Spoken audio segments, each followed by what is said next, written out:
I am Dr. R. Bharat Kumar Verma, who served as a professor of English for 32 years. As a follow-up of what we were discussing about Hitler and his atrocities, we are taking up his romantic relationship. This could be the last part. The most important relationship in the life of Adolf Hitler was with Eva Braun. Eva Braun met Hitler in 1929 when she was a teenager, working in the photographic studio of Hitler's photographer Heinrich Hoffmann, an ordinary girl. The relationship remained mostly secret for many years, as referred to earlier. He never wanted to maintain a public relationship about this particular relationship.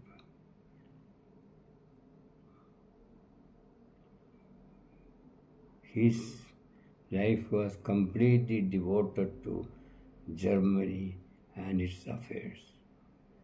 Even Braun lived much of her life in the background, often staying at Hitler's mountain retreat, the Berghof in Bavaria. She was interested in fashion, films, photography, and sports, unlike Hitler's intensely political life. Both are of different characters, but still they were deeply in love, and that is why they carried on the relationship. But it is said by historians that Hitler had touch and go relationship with other one or two girls, but we are not very sure, but it was there, it seems, but it didn't sustain. The nature of Eva Braun and Hitler was very peculiar. Historians generally describe the relationship as emotionally uneven. What is this emotionally uneven? His emotions were entirely different from the emotions or aspirations of Braun, and Eva Braun appears to have been deeply devoted to him despite all his weaknesses. She had little political influence on Nazi politics. Some accounts suggest that she often felt lonely because Hitler spent long periods occupied with government and war matters.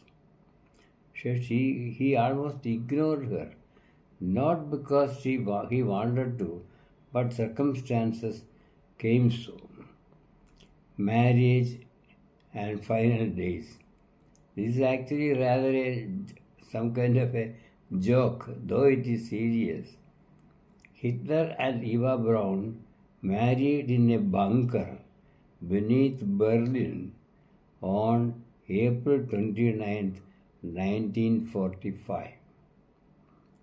Just imagine a courageous person falling into a kind of trap from where he cannot escape.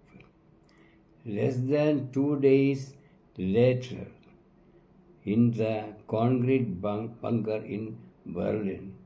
Both died in the bunker itself. Historians believe Hitler died by suicide with a gunshot after taking poison.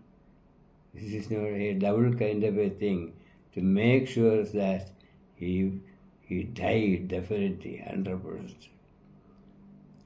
Other women linked to Hitler should be referred to here. It's a historical matter. A few other women were connected to Hitler at different times. Jell Robal, Hitler's niece, with whom he had a very close and controversial relationship, which is prohibited. Her death in 1931 remains debated by historians. When these debates come, no results come out. Unity method. An admirer and friend from Britain lent Riefenstahl, often rumored to have been romantically linked to Hitler, though evidence is very weak. These are all rumors. We never know whether it has any truth in it. But still, people are interested in Hitler's private life because of his atrocities or because of his power as a dictator. Hitler's personal relationships are studied mainly to understand his psychology and leadership, but historians emphasize that these private aspects should be viewed alongside the immense destruction caused by the Nazi regime. We exactly do not know what is the relations between the two, but historians interpret it like that, including Holocaust. That means the most notorious kind of rule one dictator, actually an authoritarian, could do.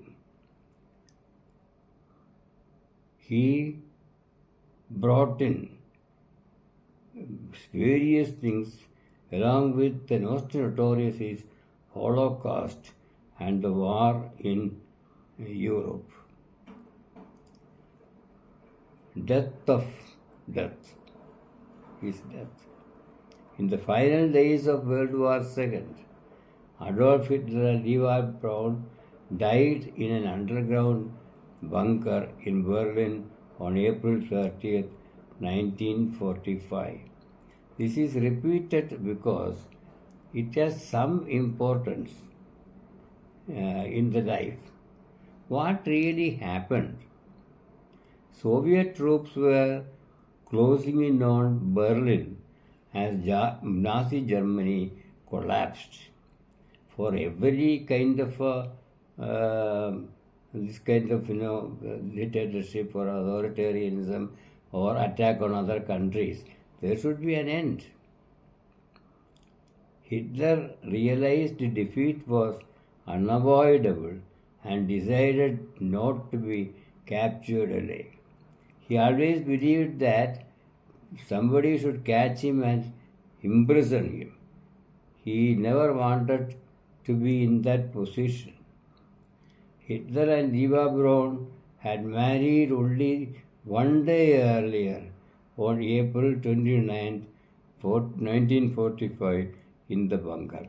Why it is being repeated is that his family life and his professional life was a complete failure in that sense, and it was never meant to be like that. According to the historical accounts from witnesses in the bunker. There were witnesses in the bunker, just imagine. Eva Braun died by taking cyanide poison. So they had already prepared for death. Hitler is believed to have taken cyanide and then shot himself with a pistol, for there is no death for him. Afterwards, their sights, that means their sights means his own pupil, Yates, carried out the bodies outside the bunker. The bodies were partially burned with petrol on Hitler's orders to avoid public display by enemy forces. He was afraid that the enemy forces would use his dead body to propagate the death of the dictator.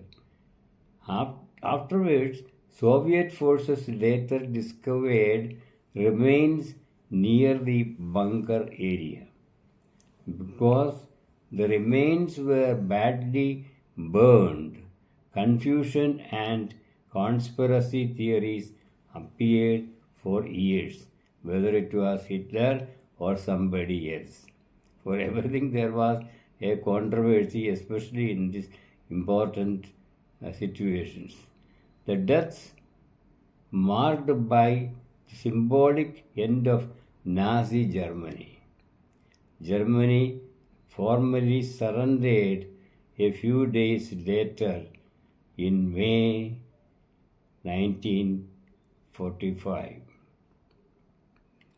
The romantic life of Adolf Hitler has long interested historians because he carefully controlled his public image and kept most personal relationships with Eva Braun. So, this shows that Hitler was capable of deep love, but at the same time, nation came first to him, the love of nations. But at the same time, he was completely destructive. He killed 6 million Jews using his secret police called Gestapo, who will enter any house, catch hold of people, and then kill them. Older people and children were mercilessly killed, and young people who were useful, the doctors or lawyers useful to the society, were kept apart for their free services and free services, and this actually was very bad. The method of killing were also methods, very different methods. All these people who were to be killed were packed in railway compartments, and the train moved, and poisonous gases were pumped into the compartments. And a compartment which can occupy only 50 people were actually packed with 500 people, and they were all naked. All the clothes were removed, and just like that, so many trains went to a place called Auschwitz, and there these people were completely changed into skulls or skeletons, and even now people go there because it's a monument of destruction, a monument of dictatorship. People go there and see the skulls, see the skeletons of the people who were killed by Hitler. So this, and people say, one of the persons who traveled all over the world told that after going there and seeing all these things, he could not sleep for about 3 days, thinking about all these things. So this relationship between the two were unequal, secretive, emotionally complicated, and centered around Hitler's dominant personality. So that means this kind of relationship can never sustain. Hitler and his love remained as a tragic love. The whole life of Hitler was tragic. The whole life of the Germans at that time were tragic. Europe was destroyed, and what more I can do to destroy nations after nations. So here we close Hitler's life and his actions, and we shall continue with other kinds of videos on other subjects. Thank you very much for watching.